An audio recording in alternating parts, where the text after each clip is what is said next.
Tu parles de quoi comme sacrifice? Enfin, c'est vraiment consacrer tout ton temps en termes de rythme de travail, en termes de priorisation.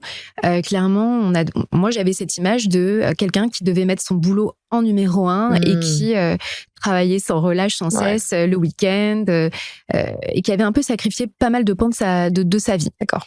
Donc, avant temps, si on m'avait demandé, j'aurais dit non. Ça m'aurait pas plu. Et en plus, je ne me pensais pas capable d'atteindre ce niveau-là. Mais je dirais, ce qui m'a amené là, on en parlait tout à l'heure aussi, mais c'est un mix je pense, de travail. En fait, j'ai quand même beaucoup travaillé. Prise de risque.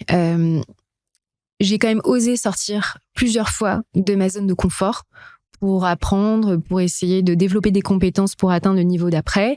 Et puis, un peu de chance, croiser la route de personnes qui croient en toi et qui te donnent l'opportunité de te stretcher et qui te donnent ce type de projet qui te permet de montrer tout ton potentiel et parfois t'es pas prêt, mais en tout cas ils te donnent cette chance-là. Et il faut croiser ce type de personnes, de mentors aussi, sur sa route pour pouvoir atteindre, je pense, ce niveau. Et pas avoir peur de ne pas être prêt, justement. Exactement. On devient prêt en faisant. En fait, je pense que quand on te donne une mission, un rôle où t'es pas prêt, en fait, ça décuple ton envie de bien faire.